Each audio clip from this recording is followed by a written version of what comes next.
Hey, how's it going guys? This is Dean and this is my review on the new ZUK Edge. This phone was announced at the end of 2016 but wasn't available until January 1st, so technically this is the first phone in 2017.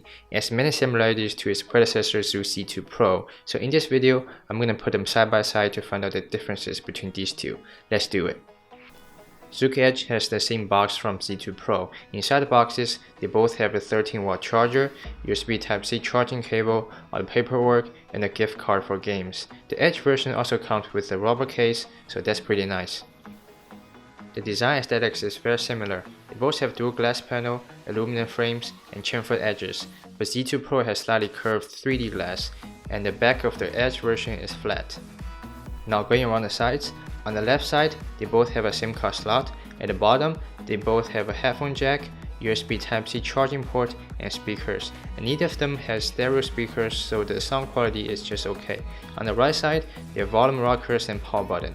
The power button on the Edge version is textured, which I always like, and noise cancelling mic on both top and bottom.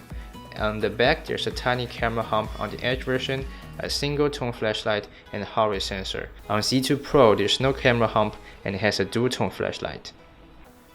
The fingerprint reader on ZUK Edge is under the glass, and that's my favorite part of the phone. It looks very neat, but it takes some getting used to with the U-Touch, which simulates all the action with only one button. The unlock speed is noticeably faster than Z2 Pro. It's as fast as S7 and iPhone 7 and all the other flagship phones. The Edge version has 86.4% screen to body ratio. It's like holding a screen as you hold it, and that's pretty futuristic. I even like it over Xiaomi Mix because the Lenovo head design doesn't really do it for me. But when it comes to the in-hand feel, it's all about the width. So the smaller the width, the better the grip. The width on Z2 Pro is 70.5mm. That's the smallest among all the 5.2-inch phones that I know of. It's really nice if you're looking for a smaller phone or if you want to use it one-handed. The width on the Edge version is 74.5mm, which is wider than S7 Edge and UBSE 11. It's equivalent to OnePlus 3. Also, there's some noticeable black bars around the screen. So most people will be able to hold it with one hand, but if you want to use it one-handed, you're gonna need some pretty big hands. Okay, the screens. So the Pro version has a 1080p AMOLED panel covered in Gorilla Glass 3. And the Edge version has a 1080p IPS panel also covered in Gorilla Glass, but ZUK doesn't give much details about the glass, so I'm guessing it's also the 3rd gen or worse. The color space is 85% NTSC on the Edge and 100% on Z2 Pro. So compared to the Pro version, the color isn't accurate, it's even a bit yellowish when displaying white. The viewing angle is okay, but the rest is just not as good as the Samsung panel on Pro version. ZUK Edge runs Snapdragon 821 chipset and Z2 Pro runs 820. There isn't a huge difference in performance, they're both very powerful chipsets, and in my next video I will do a speed test between these two. They both have 6GB of RAM, but neither of them has expandable memory. With the Pro version, you have 64 and 128 storage options, and with the Edge version, you have 32 and 64 variants.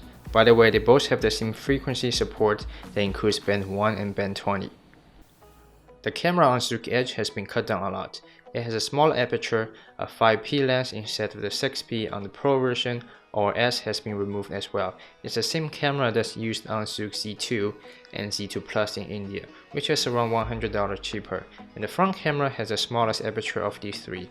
So the camera on the Edge version isn't as good as Z2 Pro, but of course I will test out a real-life performance in future videos.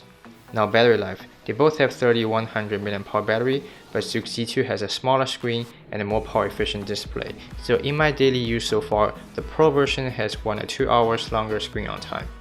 Okay, closing thoughts. I like the design on ZUK Edge, the under glass fingerprint reader, and the upgraded chipset. But if I have to choose one, I'll still go for the Pro version. I'm not saying the Edge version is bad, it's just after 6 months, ZUK Z2 is still an all-round better phone. But of course I'll test out the cameras and battery life in future videos. So that was it for today. I hope you enjoyed the video. We'll catch up in the next one.